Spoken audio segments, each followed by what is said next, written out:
Hello friends, welcome to vocab with Nikunj. और चलिए शुरू करते हैं आज के एडिटोरियल का एनालिसिस।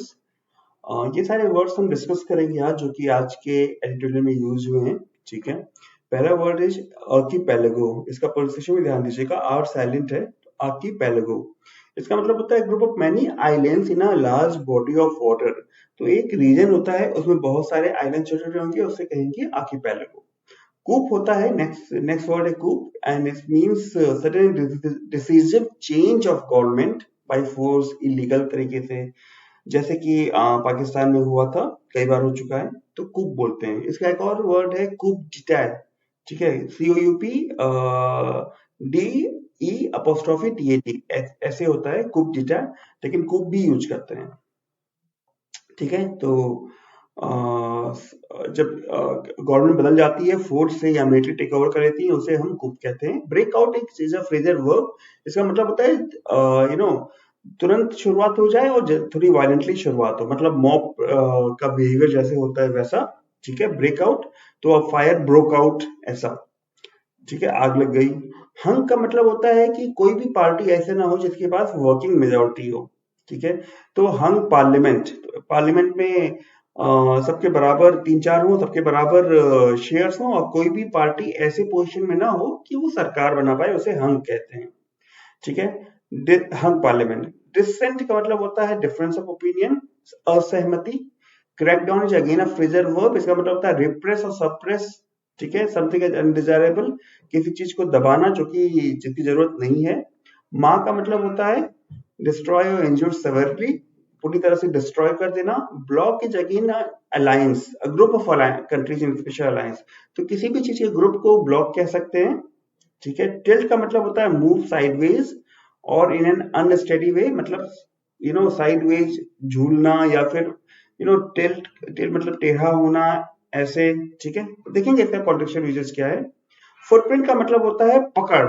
ठीक है, तो ऐसा ट्रेस, ऐसा सबूत या ऐसा कुछ विजिबल सा जो सजेस्ट करे कि कुछ एक चीज थी यहाँ पे।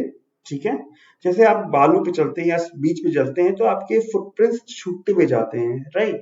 तो मान लीजिए कि ब्रिटेन का इंडिया में कब्जा था, इंडिया पर, तो वो चले गए लेकिन अपनी कुछ कल्चरल चीजें यहाँ छोड़ गए, जैसे जिसमें इंग्लिश भी एक शामिल है। ठीक है, तो उसे फुटप्रिंट कहेंगे। कॉन्सीड का मतलब होता है एडमिट करना किसी भी गलत काम को, right. Call in is again a phrasal verb. इसका मतलब होता है summon to a particular activity और एम्प्लॉयमेंट, किसी एक स्पेशल काम के लिए बुलाना, समन करना। क्लिंग ऑन का मतलब होता है कि अटैच्ड रहना। ठीक है, पकड़ के बैठना, ऐसा कुछ। सैबोटेज का मतलब होता है डिस्ट्रॉय प्रॉपर्टी और हिंडर नॉर्मल ऑपरेशंस, प्रॉपर्टी को डिस्ट्रॉय करना या नॉर्मल ऑपरेशंस को, जो नॉर्मल चीजें चल रही हैं उनको थोड़ी सी उसमें कुछ दखलंदाजी कर देना। ठीक है, उसको रोक देना। प्रेसिडेंट मतलब होता है ऐसा एग्जाम्पल छोड़ना जिसको लोग याद करें। ठीक है, या फिर कोई एक ऐसा एग्जाम्पल छोड़ना। ये जो पॉलिटिकल क्राइसिस हुई है फिजी में, उसके ऊपर आज का एडिटोरियल है। ठीक है, ये कह रहे हैं फिजी टाइनी आर्किपेलागो, एक ऐसा ग्रुप ऑफ आइलैंड्स है फिजी, उसके बारे में बात हो रही है। ठीक है, जिसने कई सारे कूप्स देखे हैं, कई सारे, इसका हिंदी में शब्द नहीं याद आ रहा है, शासन परिवर्तन, ऐसे एक अच्छा शब्द है। ठीक है, तो जब सरकारें बदल जाती हैं उस समय कूप होता है, तो उससे कई सारी ऐसी इंस्टेंसेस देखे हैं जहां पे सरकारें बदल गई है बाई फोर्स, राइट। और वो फिजी क्या कर रहा है कि it is facing a new round of power struggle and political instability, मतलब एक नया राउंड फेस कर रहा है जिसमें पावर स्ट्रगल हो रहा है और पॉलिटिकल इंस्टेबिलिटी है, मतलब कुछ भी चीजें वहां पे स्टेबल नहीं है। जो लेटेस्ट क्राइसिस है वो कैसे शुरू हुआ, ब्रोक आउट। ब्रेकआउट का मतलब होता है शुरुआत होनी, और जनरली वायलेंटली। तो जब कोई एक अगर क्या कहते हैं कूप हो रहा है, सरकारें बदल रही हैं, तो वो पीसफुली तो नहीं होगा ना। जो सरकार बैठी हुई है वो कहेगी हम नहीं जाएंगे, और ये जबरदस्ती हटाने की कोशिश करेंगे, तो इसलिए वारंटली लिखा हुआ है यहाँ पे। ठीक है, तो latest crisis started after December 14 general election produce a hung assembly. तो जब दिसंबर 14 को जनरल इलेक्शन हुआ था, उसने क्या किया, एक हंग असेंबली प्रोड्यूस की। ठीक है, हंग मतलब कि जिसमें किसी भी पार्टी को सरकार बनाने की मेजोरिटी नहीं है। उसके बाद ये लेटेस्ट क्राइसिस शुरू हुआ। और फिर क्या हुआ कि जो रूलिंग फिजी का जो फर्स्ट पार्टी था, वो prime minister Frank Bainimarama, sorry Bainimarama, हाँ, सॉरी, विनिंग 26 सीट्स। तो वो जो प्राइम मिनिस्टर फ्रैंक बैनिमरामा थे, उन्होंने 26 सीट जीती 55 मेंबर पार्लियामेंट में। ठीक है, तो 55 के लिए आपको कितने चाहिए? 29 चाहिए। तो 29 में से 3 सीटें उनकी शॉर्ट थी, मतलब कि ही फेल शॉर्ट ऑफ 3 सीट्स। ठीक है, तो ये बातें आपको समझ में आ गई। Broke out, hung, right. Next word is dissent. Dissent मतलब असहमति, सहमत ना होना। ठीक है, देखिए कौन सहमत नहीं हो रहा है। तो मिस्टर बैनी मरमा जो पावर के थ्रू कुप में आए थे, 2006 में आए थे सिंहासन पे, और उन्होंने अपने आप को डेमोक्रेटिक लीडर बना दिया था नए कॉन्स्टिट्यूशन लिखकर। ठीक है, जो इंट्रोड्यूस हुई 2013 में, वो अब क्रिटिसिज्म में फेस कर रहे हैं। ठीक है, कि उन्होंने जो डिसेंट था, मतलब अगर कोई आपके शासन से सहमत नहीं हो रहा है, उसको दबा देना चाहिए। ठीक है, सप्रेसिंग डिसेंट। ठीक है, जैसे किसी कार्टून ने, इंडिया में ही देखते हैं, किसी कार्टून ने किसी नेता की फोटो बनाई और उस नेता ने क्या किया कि उसको फोटो अच्छी नहीं लगी तो उसने दबा दिया, दबा दिया मतलब कि उसको, कार्टूनिस्ट को जेल में डाल दिया, कॉमेडी को जेल में डाल दिया। राइट, तो वो क्या होता है, उसे कहेंगे सप्रेसिंग डिसेंट, मतलब कि आप किसी चीज से सहमत नहीं हो रहे हैं या आप मजाक उड़ा रहे हैं, तो आप उसको दबा रहे हैं। ठीक है, तो उनके ऊपर भी ये आरोप लगा। And cracking down on the opposition. Crack down is again a phrasal verb. आज बहुत सारे फ्रेजर वर्ब सीखने को मिल रहे हैं आपको। इसका मतलब होता है रिप्रेस और सप्रेस समथिंग एज अनडिजायरेबल, मतलब किसी चीज को, अगेन सेम मीनिंग है, दबाना। ठीक है, मतलब उन्हें जेल में डाल देना या उन्हें परेशान करना, ऐसा। तो अपोजिशन को परेशान करने की नियत थी उनकी, इस पे इसके आरोप भी लगे, और जो उनसे सहमत नहीं हो रहे थे उनको उन्होंने सप्रेस कर दिया, मतलब परेशान किया, दबा दिया, जो भी मतलब है इसका। Election was marred. मार का मतलब होता है डिस्ट्रॉय और इंजर्ड सेवरली, प्रॉपर्ली डिस्ट्रॉय कर देना। ठीक है, बाय एलिगेशंस ऑफ फ्रॉड। तो फ्रॉड की आरोपों के बाद ये जो इलेक्शन था वो बिल्कुल ही खत्म हो गया था, खत्म कर दिया गया था उसको। ठीक है, तो पॉइंट यहाँ पे क्या कहने की कोशिश कर रहे हैं, क्या खत्म हुई थी? जो डेमोक्रेटिक प्रोसेस होती है ना, इलेक्शन से किसी को चुनने की, वो खत्म हो गई थी, वो प्रोसेस खत्म हो गया था। ठीक है, उसके बाद जो अगला वर्ड है वो ब्लॉक है। ब्लॉक का मतलब, इसको BLOC के वर्ड से कंफ्यूज मत होइएगा। जो ब्लॉक एक पीस होता है, रेक्टेंगुलर पीस, ये ब्लॉक है। इसका मतलब है कि कोई भी जो ग्रुप होता है ना, उसे ब्लॉक कह सकते हैं।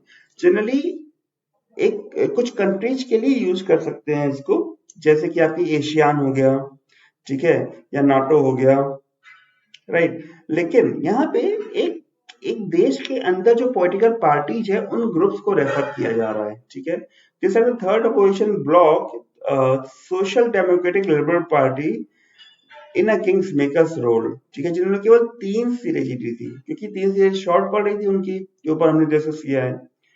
ठीक है, तो पार्टी ने डिसाइड किया कि रापुका को सपोर्ट करने के लिए, tilting the balance in favour of the people's alliance. तो जो बैलेंस था उसको किसकी तरफ टिल्ट किया? किसके फेवर में? पीपल्स अलायंस के। टिल्ट किया मतलब झुका दिया। ठीक है, तो 3 लेकर वो जिधर भी जाते, राइट, अगर 58 की आपकी वो है, 57 की पार्लियामेंट है, तो आपको मेजोरिटी की 29 चाहिए, राइट। और 26-26 की 2 पार्टियां तैयार है, और बाकी 3 किसी की, जिसके भी पास हो 26 + 3 29, वो उसकी सरकार बन जाएगी। इसीलिए कह रहे हैं कि जिनकी तरफ वो जाएंगे उसकी तरफ वो टिल्ट हो जाएगा, मतलब कि उनके फेवर में झुका देंगे उसको, मेजोरिटी को। ठीक है, टिल्टिंग का मतलब समझ में आ गया। Next word is footprint. Footprint मतलब पकड़ होता है। ठीक है, तो इनकी गवर्नमेंट ने देखा है कि फिजी जो है अपने रिलेशनशिप को चाइना से डीपेंड कर रहा है, मतलब गहरा कर रहा है, जिसका फुटप्रिंट साउथ पैसिफिक में रैपिडली बढ़ रहा है। जिसका फुटप्रिंट मतलब पकड़ बढ़ रही है। ठीक है, Fiji first remains a strong party. Fiji first जो एक पार्टी का नाम है, वो अभी भी स्ट्रांग पार्टी है, लेकिन अपोजिशन की डील ने उसकी फेट सील कर दी है। ठीक है, अपोजिशन ने जो डील किया, जो भी उन्होंने सहमति की, ठीक है, जो भी बिजनेस किया, उसने उसकी फेट सील कर दी, और प्राइम मिनिस्टर ने अभी भी अपनी रॉन्ग डूइंग को कॉन्सीड नहीं किया है। यहाँ पे एडमिट कर सकते थे, लेकिन अगर एडमिट वर्ड यूज करते तो यहाँ रॉन्ग डूइंग लिखना पड़ता, तो उन्होंने कॉन्सीड वर्ड यूज किया, जिसका मतलब ये होता है admit something which you have not done in, which have not done correctly. ठीक है, तो नॉट कॉन्सीडर्ड येट, उन्होंने अभी भी एडमिट नहीं किया अपने जो उन्होंने गलत काम किया था। Next word is Fraser verb called in, call in. तो आफ्टर जो ऑपोजिशन ने कोलिशन एग्रीमेंट को अनाउंस किया, उसके बाद गवर्नमेंट ने समन किया मिलिट्री को, ठीक है, गवर्नमेंट ने बुला लिया मिलिट्री को कुछ करवाने के लिए, राइट। अब उसके बाद जो है again Fraser verb cling on का मतलब होता है रिमेन इमोशनली और इंटेलेक्चुअली अटैच्ड, ठीक है। तो फिजी के इतिहास में एथनिक क्लैशेस भरे हुए हैं। एथनिक क्लैशेस क्या होते हैं? हिंदू मुस्लिम के नाम पे भेद, रंग रूप के नाम पे, जाति के नाम पे मारने को एथनिक क्लैश कहते हैं, ठीक है। जो झगड़ा होता है, दंगे होते हैं, लेकिन अपोजिशन कह रही है कि कोई लॉ एंड ऑर्डर प्रॉब्लम है ही नहीं, और मिस्टर बैनी मनम्मा जो है वो पावर को पकड़ के बैठे हुए हैं। क्लिंग ऑन मतलब पकड़ के बैठना, ऐसा सेंस यही आ रहा है। Any attempt to sabotage the election result will destabilise the country internally. कोई भी अटेम्प्ट होगा जिसमें इलेक्शन रिजल्ट्स को डिस्ट्रॉय करना होगा, या उसको क्या कहते हैं, उसमें कुछ मिलावट करनी होगी, या उसको कुछ छेड़ना होगा, वो कंट्री को इंटरनली हिला देगा, ठीक है, डिस्टेबलाइज कर देगा, मतलब बैलेंस का बिगाड़ देगा, और इनका जो एथनिक बैलेंस है और फॉरेन पॉलिसी एजेंडा है उसको भी डिस्टर्ब कर देगा। डिस्टर्ब का मतलब यहाँ पे हिलाना, फिर अगेन उसका बैलेंस जो है वो खराब हो जाएगा, जो नॉर्मल फ्लो चल रहा है वो नहीं, वैसा नहीं चलेगा। Sorry for the background noise, ठीक है। Last word is president. President का मतलब होता है एग्जाम्पल कोई भी छोड़ना हो। तो ये क्या है, हिंदू कह रहे हैं कि मिस्टर बैनी मरम्मा को रिजल्ट्स को एक्सेप्ट करना चाहिए, और बहुत ही रिस्पेक्टफुली, गरिमा से ऑफिस को छोड़ना चाहिए, और एक स्ट्रॉन्ग एग्जाम्पल देना चाहिए कि जो पावर का ट्रांजिशन है वो पीसफुली हो सकता है, ठीक है। ये कहना चाह रहे हैं। कैसा लगा आज का ट्यूटोरियल, मुझे बताइए कमेंट सेक्शन में।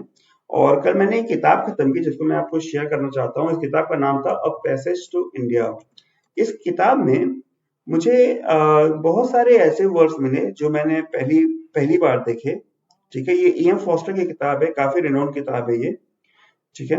और हर एक पेज पे मुझे तकरीबन 2 से 3 वर्ड ऐसे मिलते थे जिसकी मीनिंग मुझे डिक्शनरी में देखनी पड़ती थी। It was trouble, not trouble, it was a very बहुत ही एफर्ट वाला काम था इसको पढ़ना। डिक्शनरी लेके मुझे बैठना पड़ता था इसको पढ़ने के लिए। तो मैं ये नहीं कह रहा हूँ, सजेस्ट कर रहा हूँ कि आप इसे पढ़िए ही। मैं ये बताना चाह रहा हूँ कि कैसे वर्ड्स को सीखते हैं, कोई ना कोई किताब पढ़ते रहिए तो आपको भी उससे हेल्प मिलेगी, ठीक है। चलिए मिलते हैं अगले सेशन में, तब तक के लिए keep watching and thank you. अगर अभी तक आपने सब्सक्राइब नहीं किया, अपनी वर्ड पावर बढ़ाना चाहते हैं तो यहाँ क्लिक करके सब्सक्राइब कर सकते हैं। चलिए बाय बाय।